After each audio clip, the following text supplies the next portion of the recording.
Para nos ajudar a compreender melhor esta questão, está connosco o especialista em questões internacionais, Andrés Malamud. Boa noite, obrigado por ter vindo. Os radicais que provocam este tipo de incidentes que há pouco vimos, os anarquistas, são conhecidos na Grécia como os conhecidos desconhecidos. Toda a gente sabe quem são, mas não são presos. Quem é que são, afinal? Na Grécia, boa noite. Boa noite. Há uma série de grupos há muito tempo que são definidos desta maneira e alguns grupos que trabalham na fronteira. A Grécia é um país diferente do resto da Europa Ocidental, é um país com uma sociedade de clãs, tribal. O atual primeiro-ministro é filho de um antigo primeiro-ministro e é neto de um antigo primeiro-ministro. A mesma coisa acontece na oposição. Toda a gente sabe que isto acontece. A questão é se são realmente estes grupos que estão a produzir a confusão ou se são também os policiais, o que é provável, porque isto é uma estratégia das forças de ordem para assustar a população. Polícias contratados. Polícias, provavelmente de civil, sem farda. Mesma coisa aconteceu na Argentina. Em parte, por vezes são disputas internas na polícia, por vezes é uma estratégia para recuperar a ordem pública, para mandar as pessoas de volta para casa, para tirá-las fora da rua, através do medo. Uma estratégia que utiliza qualquer força de segurança que conhece como funciona a psicologia de massas.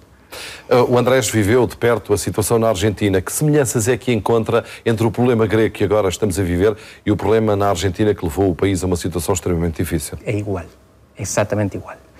É o país que fica atado a uma moeda sobrevalorizada, portanto, a sua produtividade, a sua exportação diminui, endivida-se, tem déficit, isto é um círculo vicioso, e finalmente chega o momento da crise. A crise são 4 etapas. O ajuste, a Grécia já passou por isso, Portugal está nisso. A ajuda externa, mesma coisa. A seguir é o default, o incumprimento da dívida, e finalmente é a desvalorização, que no caso da Europa quer dizer a saída do euro. E encontra semelhanças entre Portugal e a Argentina? Espero que não. E a Grécia? As semelhanças entre Portugal e a Argentina são económicas. Portugal provavelmente vai percorrer o mesmo caminho. Já estamos na fase do ajuste? Já. Agora começa a fase do incumprimento. Começa a ser um incumprimento com os contribuintes, com os empregados.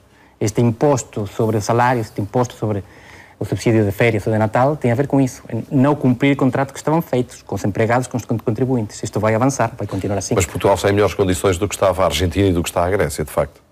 Por enquanto, sim, mas isto contagia-se. Tem menos corrupção, tem um Estado menos pesado. Tem menos violência, tem uma sociedade muito menos violenta. Menos tensão social. Na Argentina, o limite foi posto 20 de dezembro de 2001 com as mortes. Houve 30 mortos e o governo caiu por causa disso.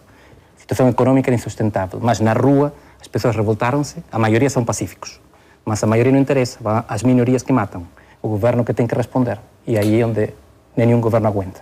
Em todos os países, em Portugal menos, mas em todos os países parece haver um ponto de contacto, que é a falta de ética do Estado e um problema de comportamento também dos cidadãos enquanto consumidores e enquanto cidadãos, enquanto contribuintes. Nesse aspecto é muito importante distinguir a Grécia de Portugal. Portugal gastou a mais. A Grécia aldrabou as contas. A Grécia fez batota. No caso português... Fez uma vigarice, como chamamos em absolutamente, Portugal. Sem dúvidas. Portugal vai pagar por não se ter dado conta que estava a viver e a comer com a moeda da Alemanha. A Grécia vai pagar por isso e por ter roubado.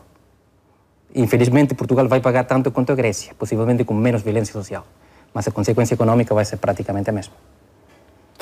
Muito bem. A Grécia é um país com viabilidade neste momento ou está mais à beira da bancarrota do que da recuperação económica? Há uma luz no fundo do túnel. E é a luz do comboio. Houve para a Argentina. É a luz do comboio que vem de frente. Houve, mas primeiro está o abismo. Primeiro está a queda. A Grécia ainda não caiu. Portugal ainda não caiu. Quando Portugal se fala de mudar de vida, não se diz o que significa mudar de vida. Acaba o Estado Social. Ou seja, acaba o subsídio de desemprego. O que o Andrés diz é que em Portugal as pessoas ainda não tomaram verdadeira consciência do estado em que estamos a viver. Ainda não começaram a sentir verdadeiramente a crise. A crise ainda não começou. Na Grécia, sim. Mas está pela metade. Ainda falta muito para percorrer.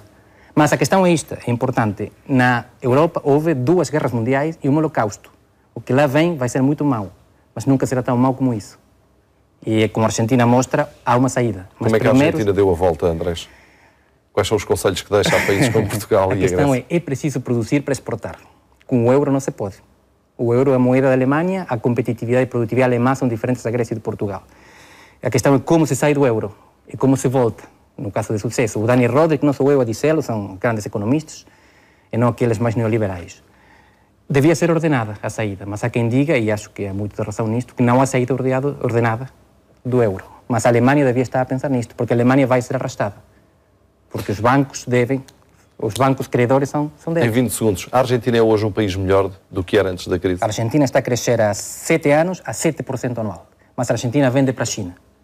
A questão é isso. Os países que se recuperaram, a América do Sul está a Mas as crescer. pessoas mudaram o comportamento. Quando eu digo um país melhor, o Estado melhorou enquanto Estado e as pessoas melhoraram enquanto cidadãos? 2 anos depois da crise, o Estado tinha superávit fiscal, em vez de déficit, com legitimidade eleitoral. As pessoas votavam para um governo que poupava, em vez de para um governo que gastava.